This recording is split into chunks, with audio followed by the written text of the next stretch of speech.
Bien chers frères et sœurs dans le Seigneur, que la grâce et la faveur de notre Seigneur Jésus descendent et demeurent sur chacun et sur chacune de vous. En ce premier dimanche du temps de l'Avent de l'année liturgique B, je suis heureux de dire encore merci. Merci à toutes les personnes, à vous tous qui avez participé, qui avez cheminé avec moi l'année liturgique qui vient de s'achever. Cette année qui vient de s'achever a été une année de grâce, une année de bénédiction, une année aussi de beaucoup de challenges. C'est cette année que nous avons commencé ce programme, que nous avons pris cette initiative de nourrir le peuple de Dieu, d'envoyer des messages, des homélies. Et merci à vous qui avez pris aussi l'initiative de nous rejoindre sur ce chemin, de marcher avec nous, de répandre la bonne nouvelle, d'aider les hommes et les femmes à connaître Dieu, à se lier à Dieu, à approfondir leur relation avec Dieu et à continuer le cheminement chrétien. Merci pour vos partages, merci pour vos conseils, merci pour vos abonnements. Invitez d'autres personnes à s'abonner, invitez des amis, des frères et sœurs et continuez ensemble de répandre la bonne nouvelle. Car le monde a plus que jamais besoin du Christ. Notre monde a plus que jamais besoin d'être guéri, d'être vivifié, d'être renouvelé. Et une année qui commence, c'est une année de renouveau. Une année qui commence, ça suppose de nouveaux projets, ça suppose des ambitions, ça suppose des perspectives. Une nouvelle année aussi vient avec ses peurs, vient avec ses doutes. Nous allons vers l'inconnu. Nous venons d'une année qui a été difficile. Cette année liturgique qui vient de s'achever a été difficile. Difficile parce que nous ne pouvions pas à un moment nous réunir pour célébrer notre Dieu. Nous ne pouvions pas nous voir à l'église. Nous étions éloignés les uns des autres. Nous étions comme coupés de notre source. Des gens ont passé des mois sans messe, des semaines sans avoir le contact physique avec d'autres personnes, des semaines sans la confession. Il n'y avait pas de sacrements. Et tout cela a eu un impact sur notre foi. Tout cela nous a peinés. Et l'année qui commence, nous la commençons avec tout ça. Nous venons avec tous ces fardeaux et nous venons les déposer aux pieds de Jésus. Nous venons les laisser entre les mains du Seigneur. Et conduite par l'Esprit Saint, l'Église nous propose de commencer une nouvelle année liturgique avec cette période de l'Avent. Cette période de l'Avent qui est une période d'attente. L'attente de celui qui vient nous débarrasser de nos fardeaux. L'attente de celui qui vient nous soulager de nos peines. L'attente de celui qui vient vivifier nos efforts, qui vient soutenir nos capacités, qui vient nous pousser encore, nous aider à marcher, à avancer, à aller de l'avant, nous aider à essuyer nos larmes, nous aider à faire nos deuils, nous aider surtout à rester unis à Dieu, à rester dans cette relation d'intimité avec le Père. Cette période de l'Avent, et nous l'entendrons très souvent, c'est une période de vigilance, c'est une période d'attention. Nous devons faire attention, on va nous demander très souvent, faites attention. Pourquoi faire attention? C'est pour que l'année qui commence soit une année de paix, soit une année de joie, soit une année de bénédiction. Faire attention pour ne pas retomber, dans les erreurs de l'année passée, pour ne pas retomber dans les bêtises de l'année passée, pour ne plus faire ce que je m'étais dit que je ne ferais plus l'année passée, mais que je fais. C'est être vigilant sur ce que je fais et que je dois continuer de faire, que je dois continuer de bien faire. Être vigilant sur les talents que j'ai reçus et que je dois continuer d'exploiter. Voilà tous ces éléments que cette année nous apporte. Voilà tous les éléments sur lesquels cette année va encore nous interpeller. Et aujourd'hui, particulièrement, qui est le premier jour de ce temps de l'Avent, je voudrais vous proposer 3 éléments. 3 éléments qui vont nous aider à cheminer pendant ce temps de l'Avent. 3 éléments qui vont nous aider à rester connectés, à rester en relation avec le Christ, à rester vigilants dans la prière. Parce que le malin, il est là. Nous avons pris des résolutions l'année passée. Pourquoi nous ne les avons pas réalisées? Parce que le malin nous a détournés de notre chemin. Nous voulions faire des grandes choses. Pourquoi nous ne l'avons pas fait? Parce que nous n'avons pas été assez vigilants. Et voilà maintenant 3 éléments qui vont nous aider à être davantage vigilants. Vigilants dans notre vie spirituelle, vigilants dans notre vie professionnelle, vigilants dans notre vie affective. Les 3 éléments sont l'examen de conscience, les résolutions, les bonnes résolutions, et les actions concrètes. L'examen de conscience, les bonnes résolutions et les actions concrètes. Pourquoi l'examen de conscience? L'examen de conscience, c'est un bilan, c'est une évaluation. Quand nous commençons une nouvelle année, quand nous commençons un nouveau travail, quand nous commençons quelque chose de neuf, nous devons être capables d'évaluer d'où nous venons, où est-ce que nous sommes et où est-ce que nous voulons aller. Nous évaluons où nous étions l'année passée. Et l'examen des consciences, c'est un exercice spirituel qui consiste à regarder mon année. Comment est-ce que j'ai fini l'année liturgique A? Qu'est-ce qui s'est passé en cette année? Quelles ont été les grandes réalisations? Ma vie spirituelle. Est-ce que je me suis confessé? Je peux avoir fini toute une année sans me confesser. Est-ce que je suis allé régulièrement à l'église? Est-ce que j'ai aidé mes frères et sœurs? Est-ce que j'ai été attentif aux besoins des uns et des autres? Est-ce que je me suis rendu disponible pour Dieu et pour le Seigneur? Voilà ce qu'on appelle l'évaluation. Regardez mon année, qu'est-ce qu'a été mon année passée? Et en voyant cette année, en regardant cette année sincèrement et dans la profondeur de mon cœur, rendre grâce à Dieu parce que j'ai beaucoup reçu. Si je commence une nouvelle année, c'est pas parce que je suis mieux que ceux qui sont morts. C'est pas parce que je suis mieux que ceux qui sont malades. C'est pas parce que je suis mieux que ceux qui sont handicapés, ceux qui ont connu beaucoup de problèmes que moi j'ai pas connu. C'est pas parce que je suis mieux que toutes ces personnes. Et chacune de ces personnes aussi a reçu quelque chose de merveilleux du Seigneur. Chacun de nous a reçu quelque chose. Et l'examen de conscience, cette évaluation consiste d'abord à dire merci au Seigneur pour les bienfaits reçus. Dire merci au Seigneur pour le don reçu. Ensuite, quand j'ai vu les dons du Seigneur, quand je regarde ce que le Seigneur a fait pour moi, et je regarde ce que je fais en retour pour le Seigneur, je descends. Je me mets à genoux et je dis pardon Seigneur. Pardon Seigneur parce que je n'ai pas pu.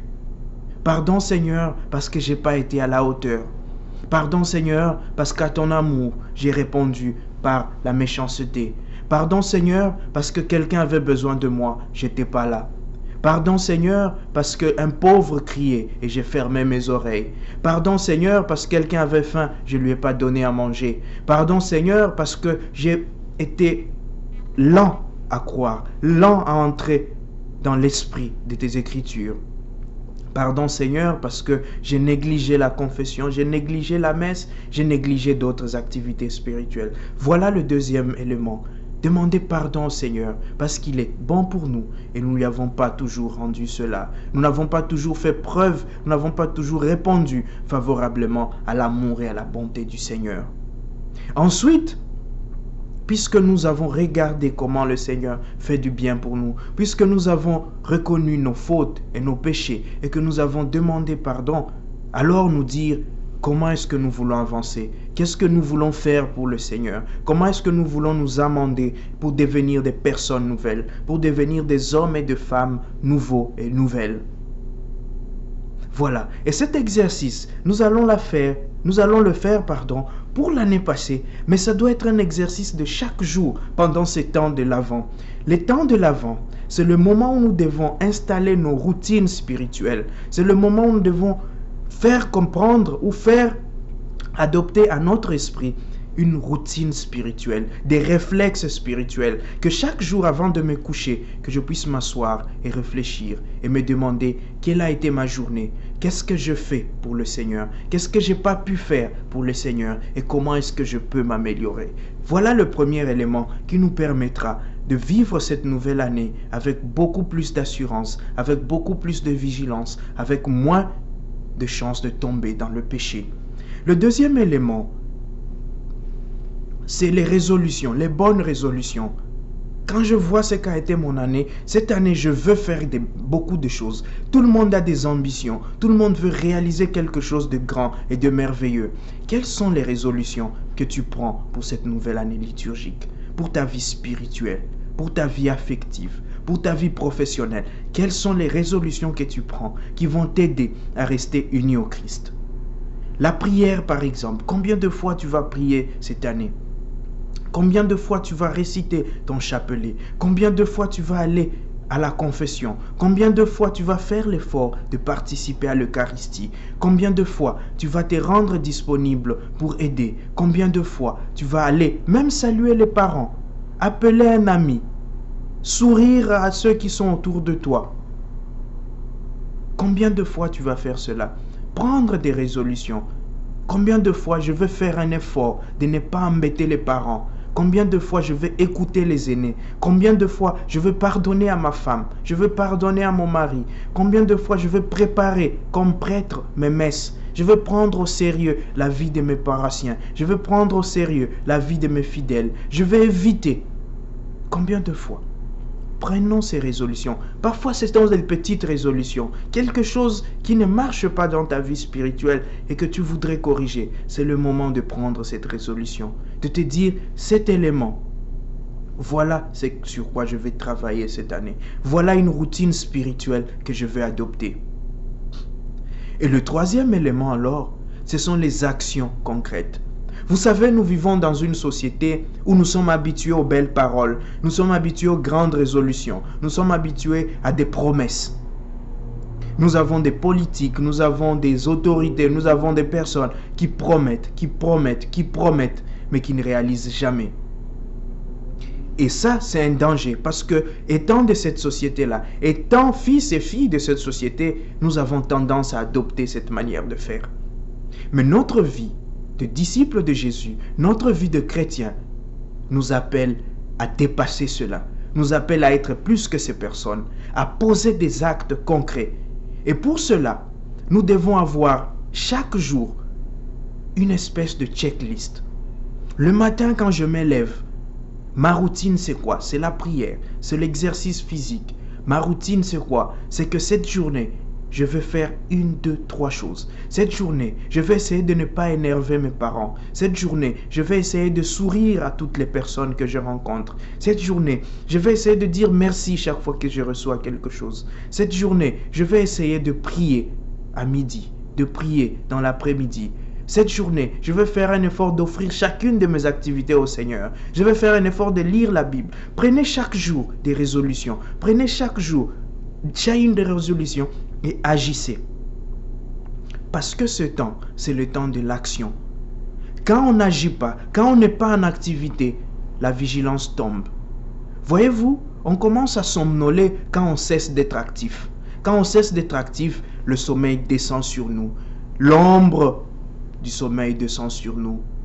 Nous nous assouplissons, nous dormons et nous perdons l'essentiel.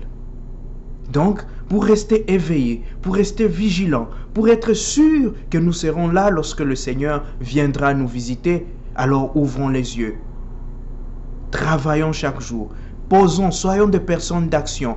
Ne laissons pas des vides dans la journée. Ne laissons pas des moments où le Satan peut venir nous tenter dans la journée. Les moments où nous n'avons pas d'activité physique, ayons une activité spirituelle. Quand nous n'avons pas une activité spirituelle, ayons une activité intellectuelle, une activité physique sportive. Occupons nos journées. Ne laissons pas d'espace au diable. Ne laissons pas d'espace à la tentation. Faisons de cela notre routine. Ce n'est qu'à ces moments-là que nous serons capables alors d'éviter le mal et de faire le bien. Prenons l'habitude de poser des gestes de bien, des actions concrètes de bien. Frères et sœurs, que le Seigneur nous bénisse. En tout cas, en cette année, nous avons beaucoup de challenges, nous avons beaucoup de problèmes, nous avons beaucoup de soucis. Ici et ailleurs, nous pleurons. Les hommes et les femmes pleurent, les familles pleurent, l'Église pleure. Nous sommes attaqués parfois de partout. Nous ne savons pas comment nous en sortir. Aujourd'hui, en cette nouvelle année, appelons le Seigneur. Demandons-lui de nous accompagner, de nous donner l'esprit de discernement pour que nous sachions choisir ce qui nous conduit davantage à lui, pour que nous sachions prendre le chemin qui nous mène à lui. Qu'il nous donne aussi l'esprit de vigilance, l'esprit d'éveil, qu'il nous garde éveillés et vigilants dans la prière. Je vous souhaite un bon début d'année liturgique paix, un bon début des temps de l'Avent, que le Seigneur nous accompagne et que sa grâce soit toujours sur chacun et sur chacune de vous. Amen.